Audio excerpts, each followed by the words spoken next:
បែកគ្នាព្រោះជំនឿខ្ញុំមកដើម្បីនាំភ្លើងមកផែនដីប្រសិនបើភ្លើងនោះឆេះខ្ញុំស្ងប់ចិត្តហើយខ្ញុំត្រូវទទួលពិធីជ្រមុជម្យ៉ាងខ្ញុំតានតឹងក្នុងចិត្តក្រៃលែងចង់តែឲ្យពិធីនោះបានសម្រេចឆាប់កុំនឹកស្មានថាខ្ញុំមកដើម្បីផ្ដល់សន្តិភាពឲ្យផែនដីនេះឡើយគឺខ្ញុំបាននាំការបាក់បែកមកទេតាចាប់ពីពេលនេះតទៅឧបមាថាក្នុងផ្ទះមួយមានគ្នា5នាក់អ្នកទាំង5នឹងត្រូវបាក់បែកគ្នាគឺ3នាក់បែកចេញពី2នាក់2នាក់បែកចេញពី3នាក់ឪពុកនឹងបែកចេញពីកូនប្រុសបែកចេញពីឪពុកម្ដាយបែកចេញពីកូនស្រីបែកចេញពីម្ដាយ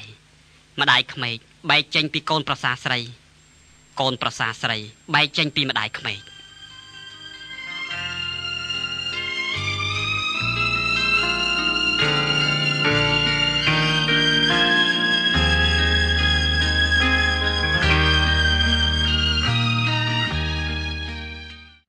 ក្នុងអត្ថបទនំនិនល្អនៅក្នុងនេះព្រះយេស៊ូវមានព្រះបន្ទូលថា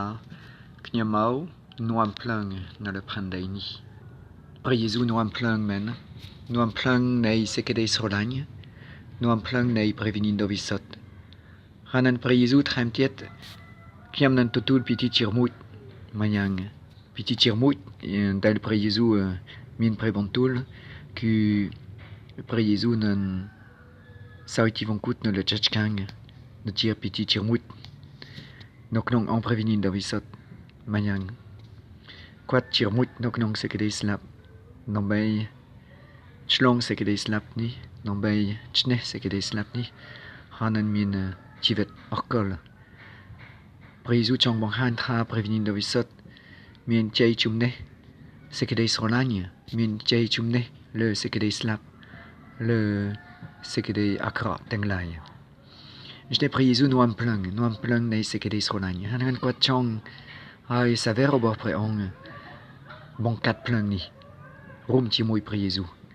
គឺកុសលសង្គមប្រពេញដោយសេចក្តីស្រឡាញ់ប្រពេញដោយយុត្តិធម៌ហេតុនេះហើយបញ្ជាព្រះយេស៊ូវមានព្រះបន្ទូលថែមទៀតក្រុមគ្រួសារនឹងបាក់បែកគ្នាឪពុកប្រចាំនឹងកូនហើយនឹងកូនប្រចាំនឹងម្ដាយមានន័យថាពេលយើងនាំភ្លើងនៃសេចក្តីស្រឡាញ់ពេលយើងចង់កុសលសង្គមប្រពេញដោយយុត្តិធម៌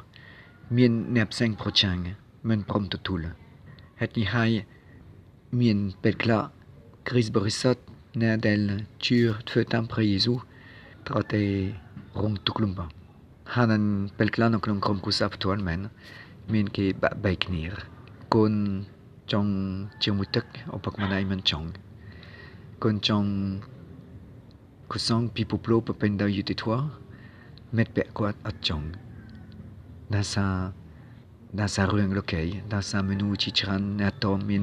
អ្នកធំអ្នកមានមុខមានមាត់មិនសូវចង់ឲ្យមានយុត្តិធម៌មានអ្នកខ្លះសង្កត់សង្កិនជួនក្រីក្រហើយនឹងសាវកព្រះយេស៊ូវប្រចាំនឹងគេខ្ញុំមានអារម្មណ៍ថាពេលខ្លះយើងជាគ្រីស្ទបរិសុទ្ធអត់សូវមានភ្លើងនៃសេចក្តីស្រឡាញ់នេះអត់សូវចង់កុសលពីពុទ្ធប្រពេញដោយយុត្តិធម៌នៅក្នុងសង្គមខ្មែរបច្ចុប្បន្នដូចជាមិនសូវរវីរវល់នឹងអំពើអយុត្តិធម៌មែនខ្ញុំឃើញគ្រីស្ទបរិសុទ្ធខ្លះមិនសូវចាប់អារម្មណ៍អំពីជួយអ្នកក្រីក្រឬសុខសុតកអ្នកដែលជាប់គុកអ្នកជំងឺ